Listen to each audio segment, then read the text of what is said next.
My name is Lydia. It was a quiet Thursday evening when I received a message from a number I'd long deleted but could never forget. We miss you. Can we talk? Those 7 words, lacking any apology or acknowledgement, hit me like a ton of bricks.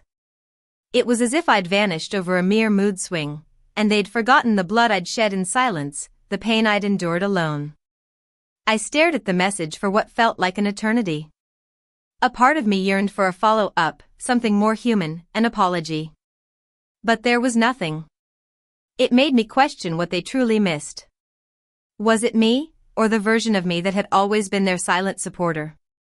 This message took me back to a time when my life was turned upside down. I was in a serious car accident. I woke up in the ICU, alone, with tubes down my throat and a machine beeping incessantly in my ear. My ribs were cracked, my legs in traction, and my face half bandaged and dry from blood. The nurse told me I'd survived a high-speed side collision, with glass having gone through my shoulder. I'd lost a lot of blood, but I was lucky to be alive. She also gently informed me that my family had been there, but they'd left early. The next day, a doctor came in with a clipboard, looking concerned. He told me that my father, Henry, had signed my release forms that morning, against medical advice.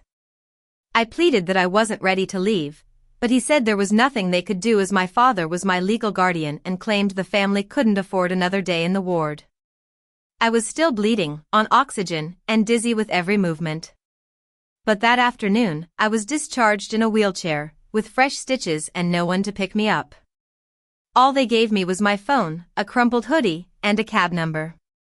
I spent the next 3 days on the couch, feverish, weak, and utterly alone. Every time I moved, I saw black spots. On the 4th day, I opened Instagram and saw them. My parents, Henry and Victoria, and my little brother Ethan, were on vacation in the Caribbean. They were in matching outfits, with Ethan holding a smoothie in front of a resort pool, Victoria posing with wine by the ocean, and Henry grinning as if nothing had happened. The caption read, "Much-needed family getaway after a long week. Grateful for health, sun, and peace." I was still unable to walk, my wounds barely scabbed, and there I was, on the couch, while they were living it up. That was the moment I decided to take control of my life. I stopped crying and waiting. I picked up my phone and started making calls. While they were sipping cocktails in the Caribbean, I went to the leasing office. The apartment we lived in was originally leased under my father's name, but I was listed as a co-resident. The lease had expired, and since he didn't renew it, I did. With a small payout from the hospital after I filed a grievance, I paid off the next 3 months in full. I met a nurse named Ava through a recovery support group. She needed a place close to the hospital, and I needed someone who wouldn't be intimidated by my parents. So, I sublet the apartment to her. I moved out quietly, taking only what I needed and leaving behind the clutter, memories, and guilt. When my family returned, they were in for a shock. They unlocked the door, expecting to find me on the couch, but instead, they were greeted by Ava in her nurse scrubs, holding a clipboard. "Can I help you?" she asked. My mother, Victoria, started screaming first, "Where is Lydia? Why are you in her house?" Ava calmly replied, "This isn't your house. I'm the new tenant." My father, Henry, pushed past her, red-faced. "That's impossible. This lease is in my name." Ava nodded and said, "It was until last month." They were in disbelief as they saw the living room. All the furniture was different, and there were no family photos. They started shouting about where their things were. Ava explained that everything had been removed legally with signed authorization. Henry tried to call me, but I'd blocked him, and the number he was calling had been shut off. When he demanded to know who gave Ava permission to live there, she smiled and said, "Lydia Thompson, the sole leaseholder."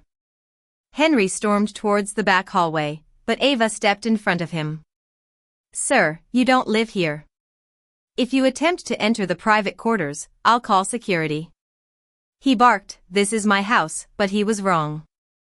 By signing my discharge papers early, He'd inadvertently given me the freedom to take control of my life. After the discharge, I didn't just sit back. I called the hospital board to file a formal grievance. I calmly told the administrator I was discharged from the ICU against medical advice, still unable to walk, sit upright, or control my pain. I have documentation, photos, and the nurse's incident notes. I believe my life was endangered by someone else's decision. They launched an internal review immediately. I also took steps to cut ties with my family financially. I closed all joint bank accounts I'd opened with my father years ago and opened a new one with two-factor authentication and a password only I knew. I changed my credit card and online passwords, and removed myself from the family phone plan. My father tried to do damage control. He called my aunt, uncle, grandmother, and the pastor from our childhood church, saying I was just angry and had misunderstood everything. He claimed they never abandoned me, just needed a break, and that I'd told the hospital I was fine. Some relatives sent me cautious texts, asking if it was just a misunderstanding. But I'd had enough. I decided to tell the truth. I made a post on social media, stating the facts of my discharge on February 12 after the car accident. I added photos of my bruised face, the release form, the nurse's note, and a screenshot of my family on vacation 3 days later. The post went viral. People from all over commented with rage and support. My DMs were filled with kindness I'd never expected. My mother deleted her Facebook, and my father set his profile to private. Even my cousin texted me, saying my father had been lying to everyone. But the most impactful message came from my little brother, Ethan. He messaged me 2 days later, asking if all that had really happened. When I confirmed it, he apologized for not checking on me. I knew he was just a kid caught up in their fantasy, but it was a sign that the truth was coming out. My recovery wasn't easy. I still had physical pain and uneven sleep. Some nights, I'd wake up gasping, thinking I was still in that hospital bed. But my neighbor, Mrs. Miller, a kind 65-year-old widow, became my rock. She heard me groaning through the wall and brought me soup, clean towels, and painkillers. She sat with me when I vomited and whispered, "This is not what love looks like, dear." In her spare bedroom, I began to rebuild my life. I applied for a remote job at a design firm in Seattle. It was a small role in data admin and content editing, but it gave me income and independence. Eventually, I found a one-bedroom apartment of my own.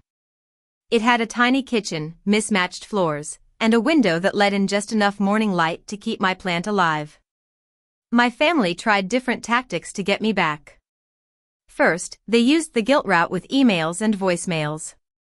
My mother even sent a package with a card saying, "Family fights, but we forgive. Come home." But that home was where I'd been abandoned. Then, they switched to anger disguised as concern, saying I was tearing the family apart. I never replied to their messages. I watched as they started asking others to fill the gap, but it was too late. The version of me that had always been quiet and compliant was gone. All that was left was the real me, finally free. After sending that final message to my father, blocking his number, and sitting with Mrs. Miller that night, I realized that I didn't need their apology to move forward. It's been almost a year since the ICU incident, 10 months since I left without warning, and 3 months since the last message. Now, I live in my small apartment, with a chipped mug by the windowsill, a lavender-scented blanket, and a journal on the table. There's no chaos, just the quiet hum of the fridge and the sound of me breathing without fear. I've made new friends, started a book club, and picked up freelance work. I drink coffee slowly, walk to the park without music, and am proud of my quiet victories. There's no revenge in me. I've let go of the pain and the need for their approval. I know that love can come in unexpected forms, like the kindness of Mrs. Miller. I've built a life for myself, and I'm okay with never hearing from my family again. Because I matter, not because they say so, but because I've lived, healed, and thrived on my own.